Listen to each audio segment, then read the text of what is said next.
मतलब अवतार हर कल्प में होते रहते हैं। कल बताए थे ना कि एक सतयुग, त्रेता, द्वापर, कलयुग बीतता है, एक चतुर्युगी होता है, लेकिन उसके बाद प्रलय नहीं होगा।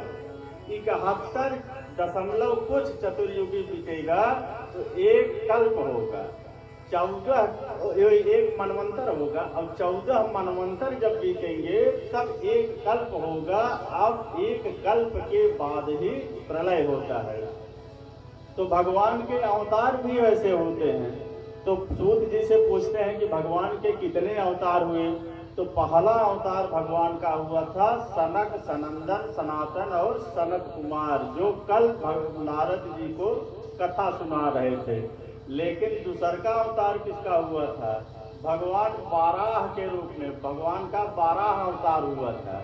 तीसरा अवतार जानते हैं, बहुत से लोग जानते ही नहीं, नारद जी का अवतार था। जो नारद जी का था अवतार, भगवान का अवतार था। अच्छा, अवतार का मतलब क्या होता है? जब भगवान का अंश विशेष, भगवान का अंश तो सभी में है, लेकिन जब किसी में विशेष अंश आ जाता है तो उनका अवतार माना जाता है। जैसे पिता का अवतार पुत्र होता है। पिता के 4 पुत्र हैं तो समझ लीजिए कि 4 अवतार हो चुके हैं। वैसे ही भगवान में किसी में कम अंश लेकर पैदा होते हैं, किसी में अपने को ज्यादा अंश में अवतरित करते हैं, इसी को अवतार कहते हैं। चौथा अवतार हुआ, चौथा अवतार धर्ममूर्ति की पत्नी नर नारायण का अवतार हुआ, जो बद्री क्षेत्र में आज भी तपस्या कर रहे हैं। पांचवा किसका हुआ? पांचवा कपिल मुनि का अवतार था, जो भगवान कलकत्ता में जो जाते हैं गंगा सागर करने के लिए। छठवां अवतार दत्तात्रेय का था, जो भगवान का अवतार था और तीनों का सम्मिलित अवतार था, ब्रह्मा विष्णु शिव जी का। सातवां अवतार यज्ञ अवतार था। यज्ञ का मतलब जो यज्ञ होता है, जैसे भागवत महायज्ञ बोल रहे हैं, तो वो यज्ञ भगवान है, उनको संतुष्ट करने के लिए अवतार होता है।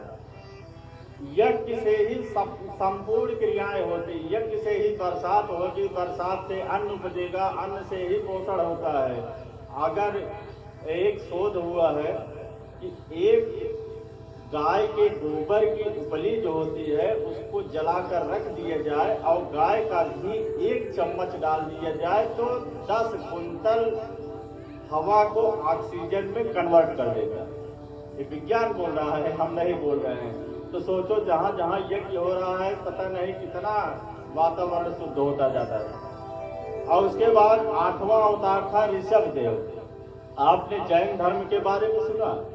महावीर स्वामी कहा जाता है न जैन धर्म के, लेकिन वहां लिखा जाता है महावीर स्वामी 24वें तीर्थंकर थे। उनके संस्थापक नहीं थे, जैन धर्म के संस्थापक ऋषभ देव थे। उनके धर्म में भी कहा गया है अपने धर्म में भगवान का अवतार, और इनके बारे में आगे की कथा में सब बताएंगे। 9वां है पृथ्वी राजा के रूप में अवतार, जिसके नाम से पृथ्वी हुई। 10वां अवतार है मत्स्यावतार। विज्ञान भी कहता है कि पहले मछली जल में प्रोटीन कार्बोहाइड्रेट इकट्ठा हुए, धीरे धीरे बने, फिर मछली बने, फिर सुअर बने, ऐसे ऐसे बताते हैं, धीरे धीरे पृथ्वी पर आए। तो मत्स्यावतार हुआ। 11वां अवतार कच्छप का अवतार हुआ, जब समुद्र मंथन हो रहा था। 12वां अवतार धन्वंतरि का अवतार हुआ, भगवान धन्वंतरि जो आयुर्वेद के थे। 13वां मोहिनी अवतार, भगवान ने मोहिनी अवतार भी लिया था। 14वां नरसिंह भगवान का अवतार हुआ था। 15वां वामन अवतार हुआ था। 16वां अवतार परशुराम जी का हुआ था।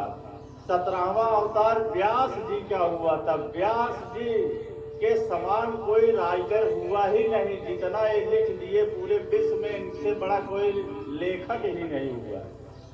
और 18वां अवतार जो था वो भगवान श्री राम का हुआ था। 19वां बलराम जी का अवतार था। 20वां कृष्णावतार था भगवान कृष्ण का। 21वां बुद्धावतार था।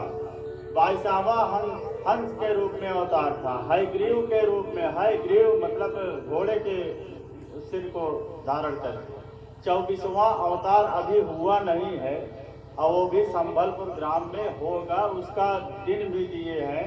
भविष्य पुराण में तो इतना लिख दिए हैं किस तारीख किस नक्षत्र में कब होगा। पिताजी भागवत के वक्ता होंगे और पिताजी